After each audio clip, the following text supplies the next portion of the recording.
questions about. I couldn't, That's you know, with symbols, so I didn't know who was going to be where. So I didn't tell Amy because I wasn't too sure that we would have. So you can see all of the baskets they have. This is what they raise the oysters in. It looks like wood piled up, but it's not. It's baskets.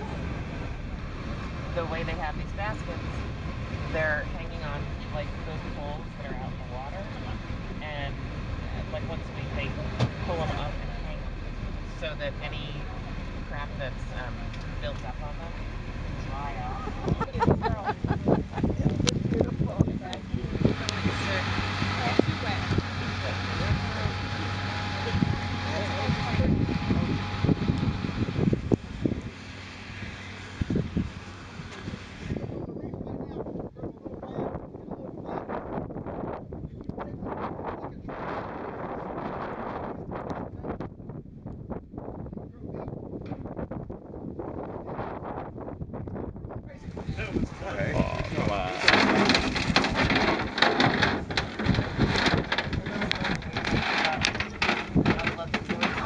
They might have some of those. They're pretty, huh? Oyster rustlers? Yeah, that's our biggest wedding on. I did. Oh, let me get a picture of you.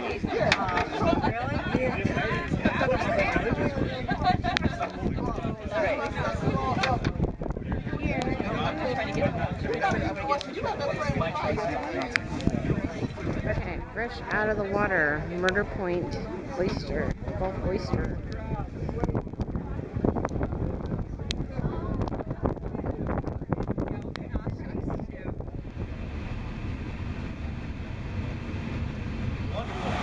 Well, welcome everybody to the World Food Championship event that's going to happen at the Wharf. And glad y'all can make it to Bayou La Batre, Alabama, where some of this great seafood is processed here in the state of Alabama and processed for the rest of the country. But my name is John Grivenites.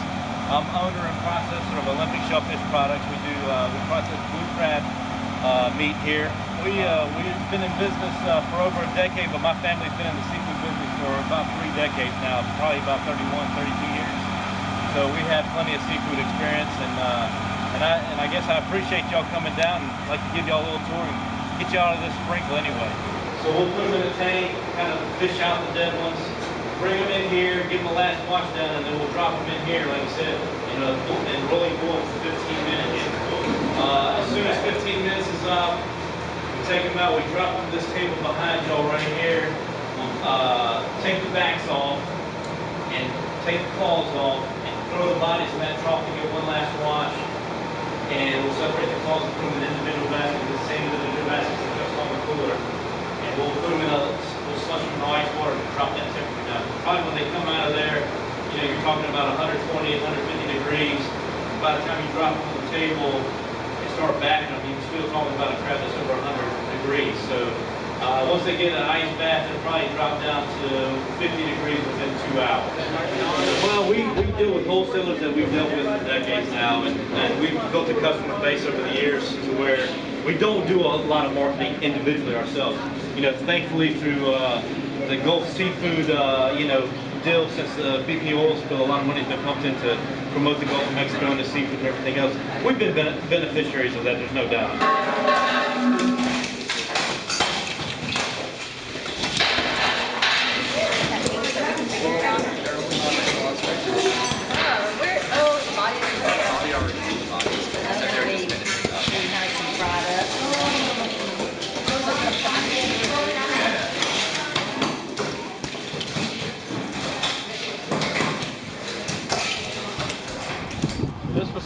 The facility here that we're going to be walking around going through, keep in mind in 2005 Katrina was here.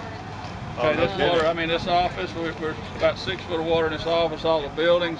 The building that we're going to go through in the back, when we come back through, talk about that building was completely gone. All this whole facility, there was about 3, but this facility was completely abandoned, and so I sat here for about 3 or 4 years, and the back facility came up for sale. I started out in the back, and somebody bought this, and so through the process now. I've obtained this process here.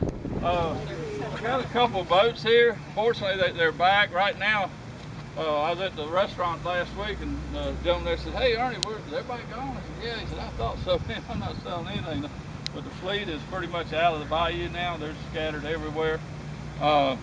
These two boats last week were in Key West. These boats now, they hold about 40,000 gallons of fuel. They have the ability to stay 60 days at sea. And the headers, the folks working there, they get paid based on the amount of heads. So yeah, about a pound on the head. So if they start getting low, you can hear them. Hey, they get excited. So you got to have. So my part is keeping shrimp on the table and keeping them. Last week we had 2 days we had last week, so we had probably 500,000 pounds of shrimp here last week just in here that we headed, and then went and graded and processed.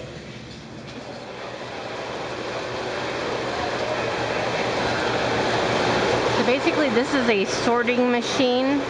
So it's sorting the shrimp by size. And from this side it's the smallest all the way to the largest.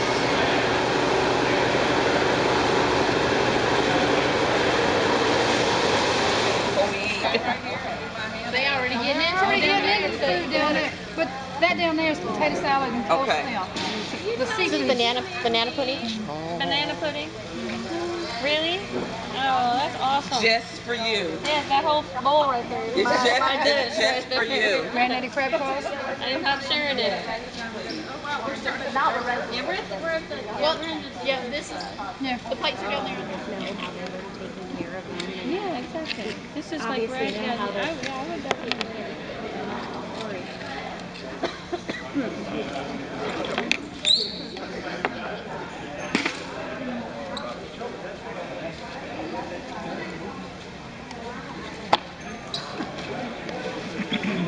So while I'm watching you do this, I'm sure that there's a better way to have this happen, because some people will shuck them and they're all full of the shell, and other people shuck them and there's no shell. So what's the key?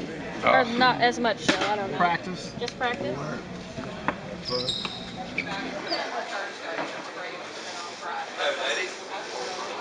Ladies' room is here, men's room is on the other side. How did you know? You just read my mind walking right in here. Men's room at the far end. Right. Ladies' room right here.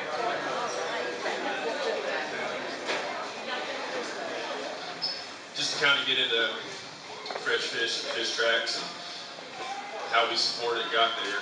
When I took over, we're maybe 5 minutes from the beach. We're a Gulf restaurant, beach restaurant. It was important to us to be able to have fresh Gulf fish. And we struggle with that sometimes. We worked through 13, 14, 15 vendors sometimes, and it was a struggle to be able to get fresh, local, sustainable fish. Even fresh, local fish was a challenge. So in that process, got the honor to meet David Krebs, and David's been helping us to source what I feel like is some of the best fish, not only in the region, but in my opinion, in the country.